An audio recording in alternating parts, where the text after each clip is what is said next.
Hello there everybody and welcome to the second part of how to make a dino skull. It's been a long time since I made it, and in this part I will show you how to attach the different pieces, the glazing, and well, a few processes that has to be done. Sometimes when you sculpt things, it's not that easy.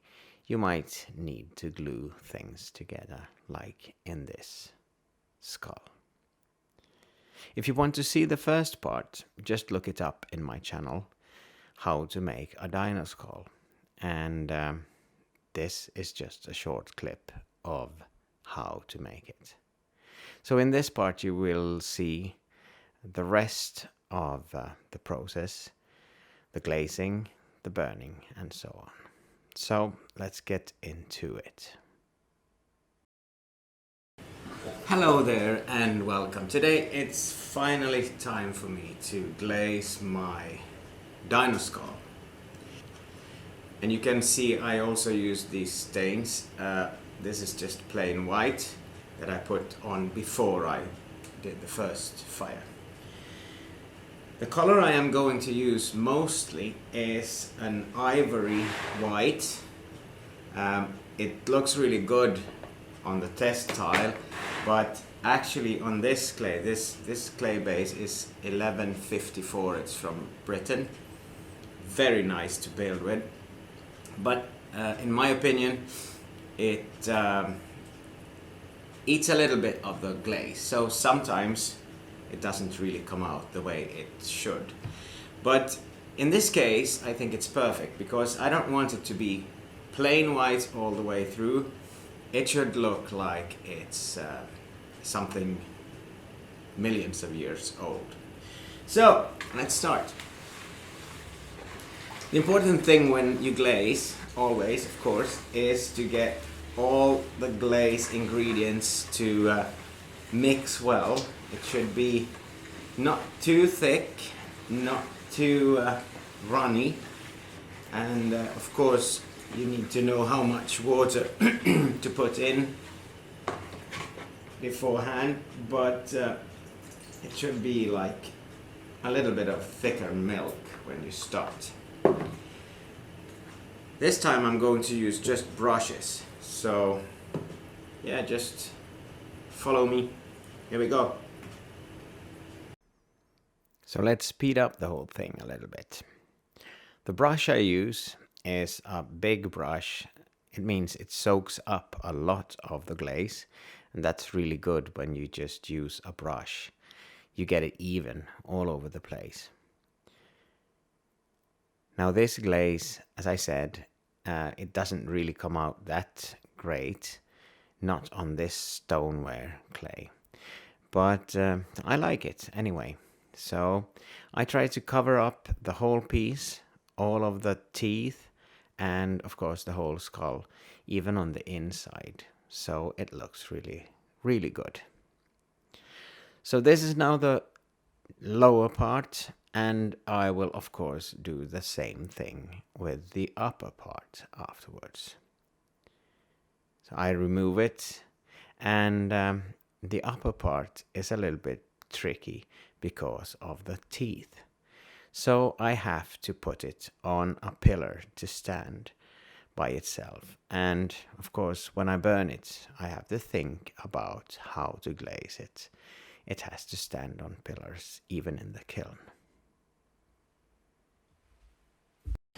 Now I just clean up the base so I can fix it into the kiln without having the risk of it actually sticking to the bottom of the kiln.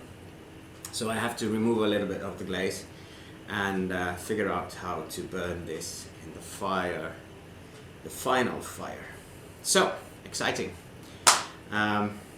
Next up, the ready burnt skull and how to attach them together. See you. Time to open it up.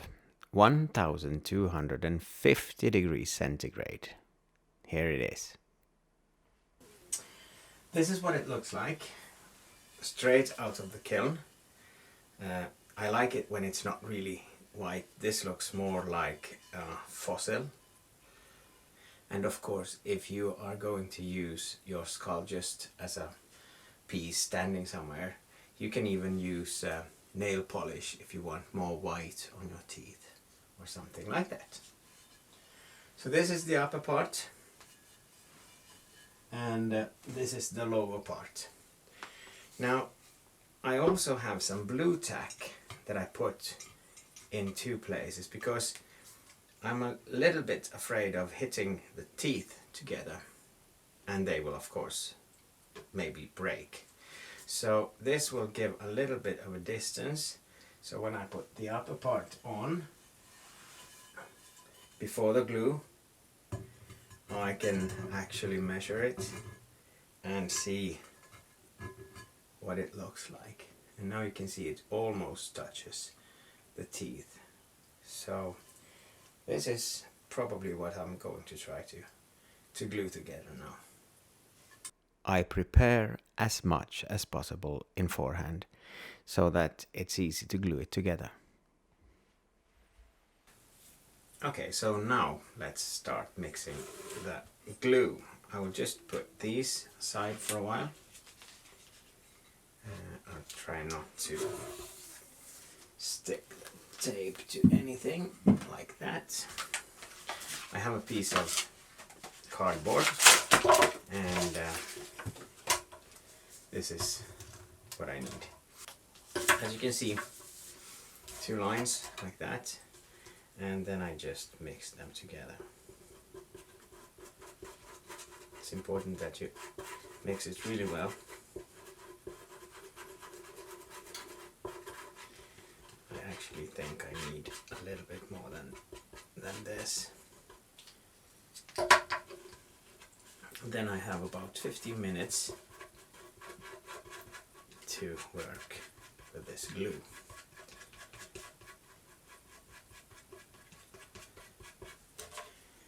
And then it's time to actually put glue in the right spots.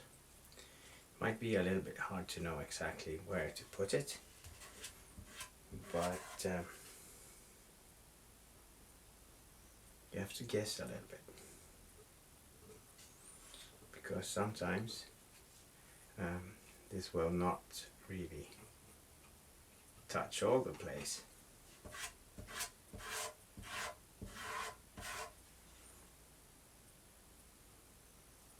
So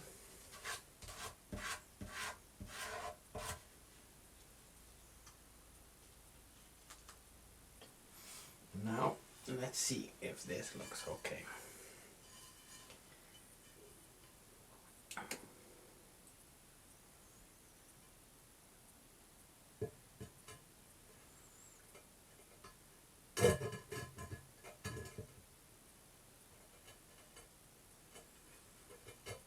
Here we go.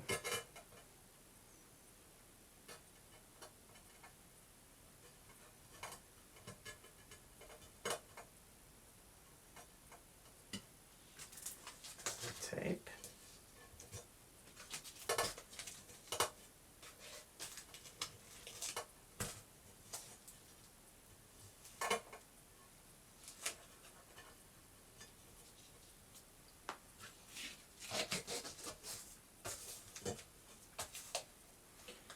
Like so.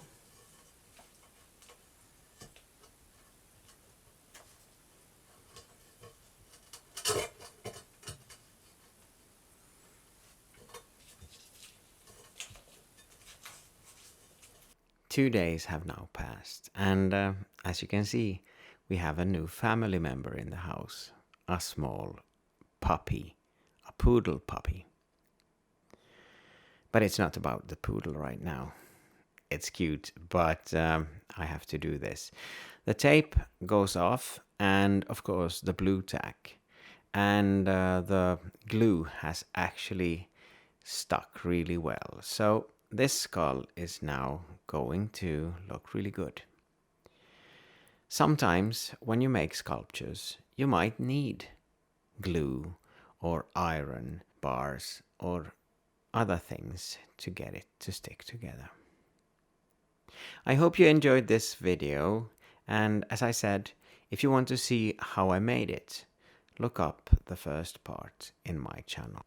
And if you like my channel and the videos I have there, please consider subscribing to my channel. I would love that. And if you have any questions or comments or just want to drop me a line, please do. I would love that too. This dino is now ready, so thank you so much for watching. I really hope to see you again. Bye bye.